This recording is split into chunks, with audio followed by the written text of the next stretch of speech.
भौजी ए भौजी का हो जौन तोहर शादी में गइल रही हाँ और मड़वा पर जो गाड़ी देत रहे के उ तोर बहिन ना तो जेसीबी के मशीन रहे। अरे बा अब बड़ी कोड़ कोड़ के गाली देले बिया।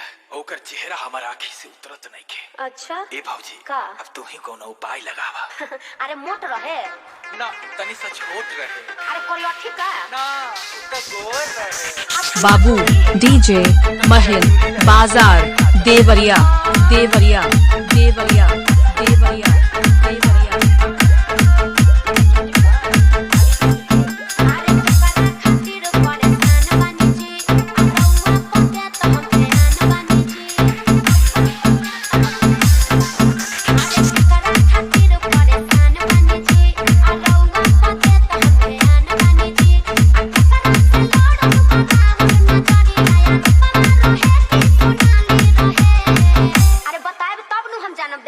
तो सुन हाथे माई मुंह में ओकरा काली रहे ओठ तो दुधवा के काली रहे जाने कैसन नशा कइले साली रहे छटल छटल देत हमके काली रहे।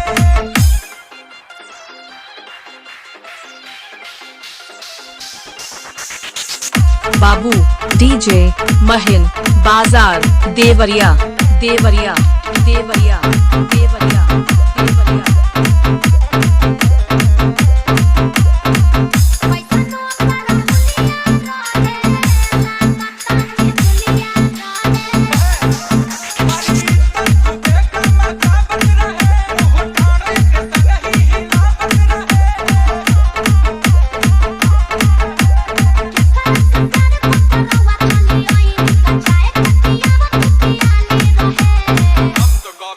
अच्छा हाथे माई मुंह में ओकरा काली रहे ओठ तो दुधवा के काली रहे जाने कैसन नशा कइले साली रहे छटल छटल हमके देत काली रहे।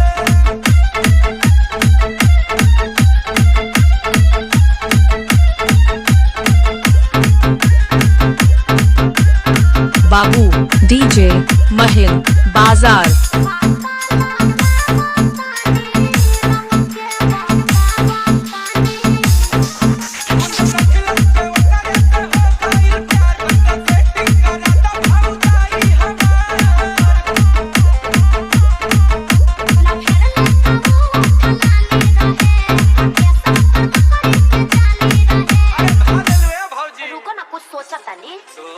हाथे माई मुंह में ओकरा काली रहे ओठ तो दुधवा के काली रहे।